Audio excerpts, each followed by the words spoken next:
All right, now this last drill in this section, we're going to try to block and strike simultaneously. Okay, so now this is dangerous because you've got one hand going this way, the other hand going this way, so there's going to be a big opening. So you got to make sure that you control your zones. So what we're going to allow is we're going to allow footsteps to the left or to the right. So again, pretty much have your buddy throw all 12 angles in kind of a with a combination, of course. So again, if you're throwing an angle 1, come back with a 5. If you're coming with a 3, come back, what did I say, a 5? So if you're coming with a 3, come in with an 8.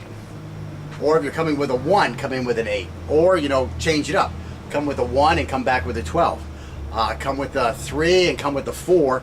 And then you come in with a 6 for a stab. So, mix them up. Throw each angle initially at least one time and have a combination behind it, okay? So sometimes what I do to mix up the other guy is I'll go 2, 4, 6, 8, 10 and throw a combination after each one of those. Then I'll do 1, 3, 5, 7, 9, 11 and throw a combination after each one of those. So again, he doesn't know exactly where I'm coming from. And again, to mix it up some more, you could go 12, 10, 8, 6, 4, 2. And then, you can come back from the 1s and go up, or you can do the 11 down again, whatever you want. But try to, throw a combination afterwards and, try to come with 2 or 3 pokes at your buddy. And in the meanwhile, he's going to, in the meanwhile, the defender is going to be stepping off the center line or moving the center line, using a zone 1 or 2 type defense and coming in with a hand attack simultaneously, okay? So again, you're allowed to move off of the line of attack, okay? And off your opponent's fighting center and move off to the side and do an attack while countering. And again, that's going to help you control the zones. So this is going here, then I can stuff this one out here. Or, I can come here with a 2 and stuff this one out here. So it's going to make it a lot easier for you. Again, crouching also reduces those lower zones, makes them smaller, because he's just not going to get that low with the knife. So let's go ahead and do some of that.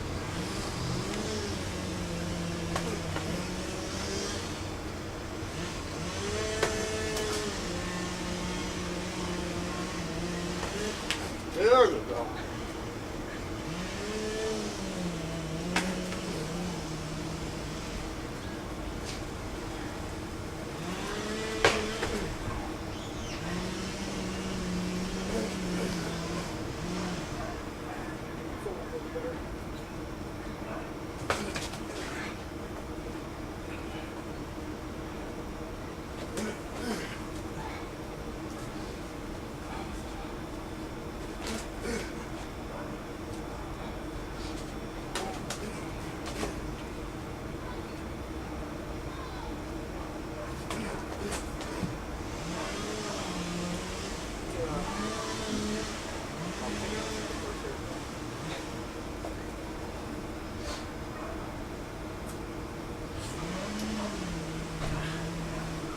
The only reason Scotty's having trouble right now is because he doesn't know the modified X block yet. I don't feel like it's real. I don't have a level of pressure.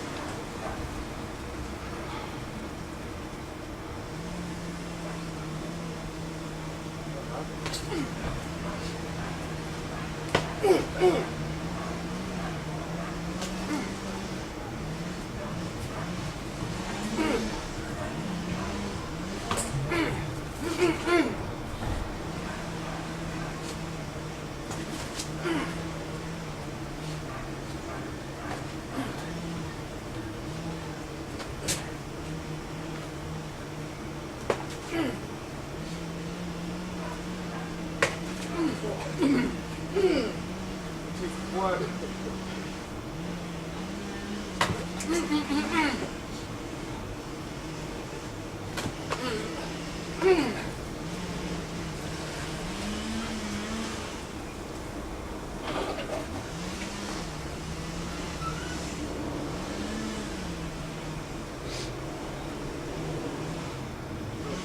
Body slow today?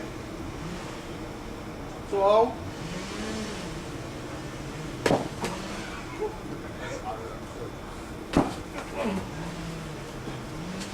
That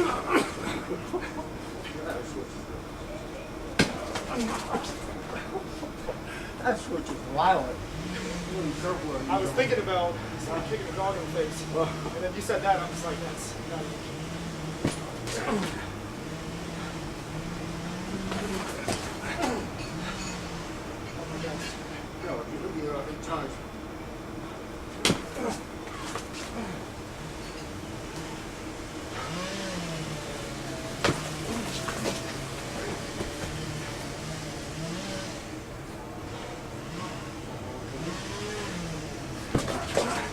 that was terrible. Again, all those cuts are just flesh wounds, man. Just flesh wounds. I'm not hollowing out. Yeah, I saw you. Oh! Did that hurt you or you? I'll be okay. I'll be okay.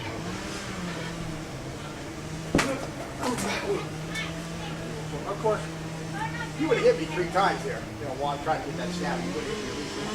And then you're pulling your punch.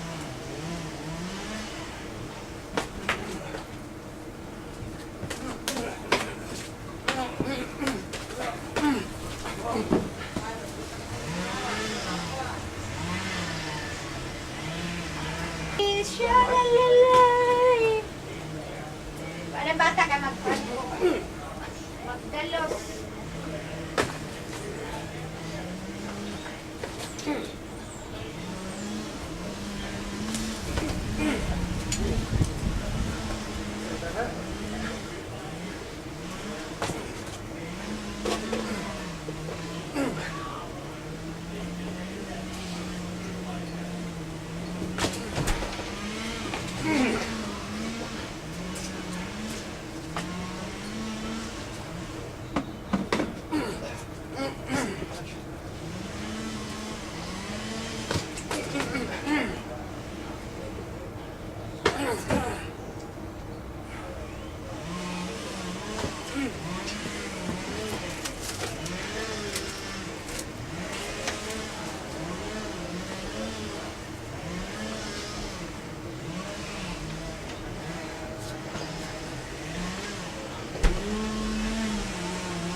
Again, you might not notice what happened there was Scott kept hitting this end of the lever, forcing this end of the lever down. So as I'm coming back and forth with these 3s and 4s, I can't keep it up because he pushes it down. Oh, that sounded right. Yeah, because you were whipping right by. Right. Because every time I come in, you would hit the shoulder and it would go down. You were hitting up there, you were hitting way up here. And that was enough to push it down. Just right below the jump point. Yeah.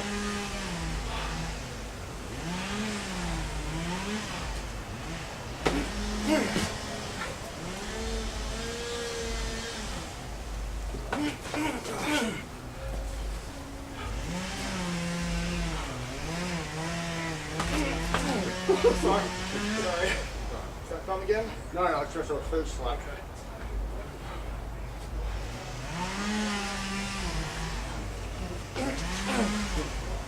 That's nice. You actually almost had me running into your head as you came forward. I had to duck out of the way.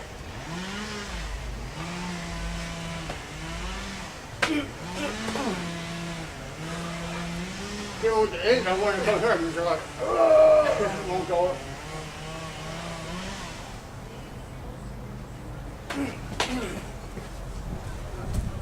See, now you did a little running hop, didn't you? Yeah. Trying to do a step through. Yeah. That's a fast step through. That's a fast step through.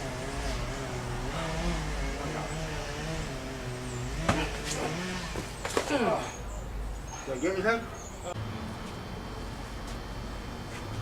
All right, so after completing this drill, other than being beat up,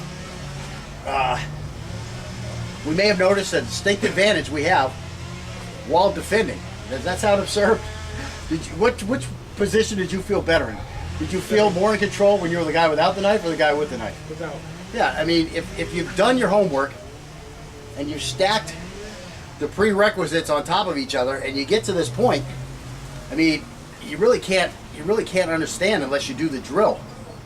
And again, this is what they talk about, you know, with knife fighting. The only sensible thing I ever heard Luke Holloway say, actually I heard him say two sensible things. One of them, he said that it's very hard to understand if you've never been in a real knife fight. I agree with that 100%, having been in several real knife fights. However, having been in real knife fights, I can communicate that information to a student. I can also set up drills that remind me of the intensity of the real knife fight, okay? I can also set up drills that will allow a student to succeed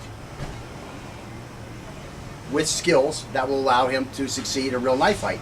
So as long as he passes on that information properly to his next student, well, you have real knife fight experience being passed on.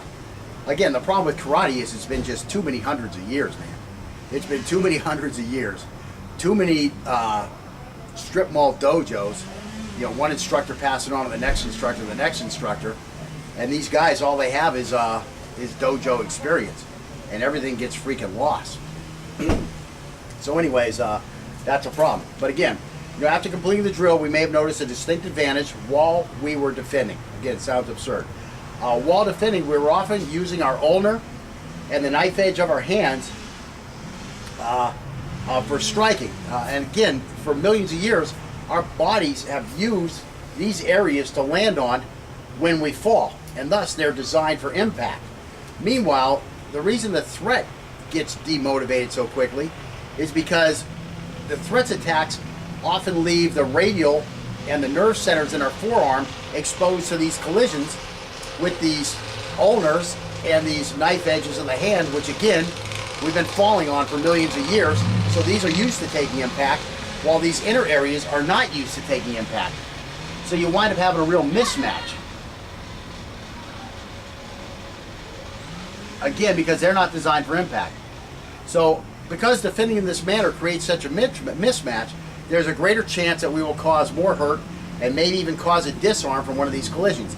And you did see one time, I think the knife went flying out of my hand just because I think I was getting hit, and at the same time something was coming across the top of the knife, and boom, the knife is out of my hand. Let's see, another thing we may have noticed is that as we crouch low, the lower zones 3 and 4 disappear. So again, the lower we crouch, the lower zones 3 and 4 are positioned. And in some instances, by keeping these zones so low in relation to the attacker, that they become non-factors, and thus we require less defensive responsive choices.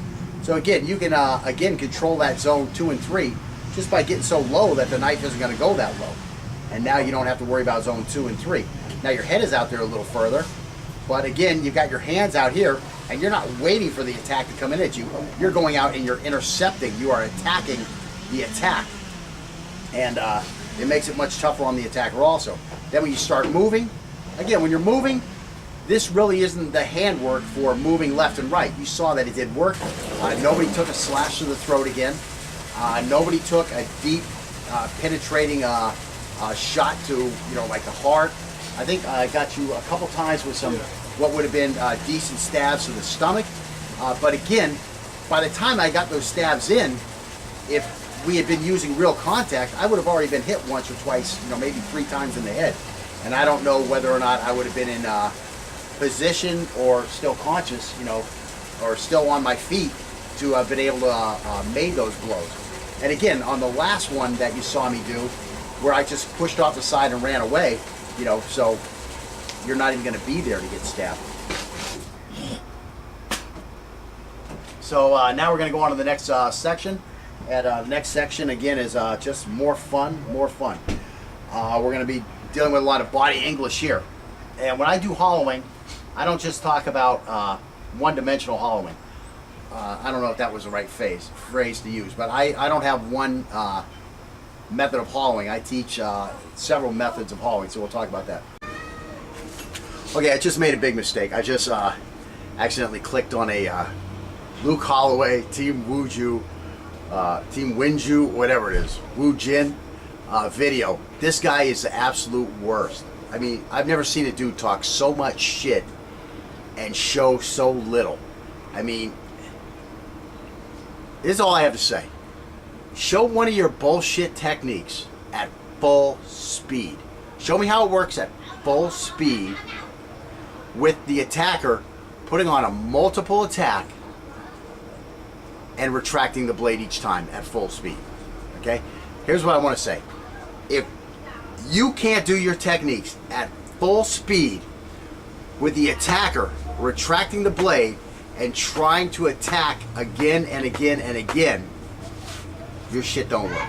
That's all there is to it. It's not going to work. You can't do it slow motion all day long, and then when the real fight comes, all of a sudden you're going to do it fast. It just don't work that way. Okay. First off, the intensity of the attack makes it completely different. The way the guy's going to move. I mean, you come in with a nice little, slow little slash, okay, and then you speed up that slash a little bit, okay, and you're doing this just for a technique. It's not going to have the same momentum behind it of an actual attack. All the physics are going to change when the guy comes with an actual attack, especially when he's ramped up, he's all freaking emotional, and he's coming in to kill you, okay? He has real homicide on his mind. It's going to be different than it is in the class when the guy's just stepping in with a one technique and you're going to block that technique or do whatever. I mean, I've seen this Team Wooju guy, Luke Holloway, actually during a technique drop the knife from one hand into the other hand to complete the technique. I mean, really? That's going to work? I mean, in a fight, you're going to be standing still enough, and the other guy is going to be allowing you to stand still enough to where when you drop the knife from here, your hand is still going to be in the right spot to catch that knife. I've never seen that fight. I've never seen that fight. And I used to fight a lot. When I was in the Marine Corps, I would have at least 12 bar fights a year. I mean, at least 12 bar fights a year. And I was in the Marine Corps for 8 years. So, you can do the math on that. I mean, that's at least. I mean, it's this guy is crazy. I mean, he's a dojo warrior. That's all he is a dojo warrior. And it just makes me sick every time I watch his videos. Okay, let's get on to some more stuff.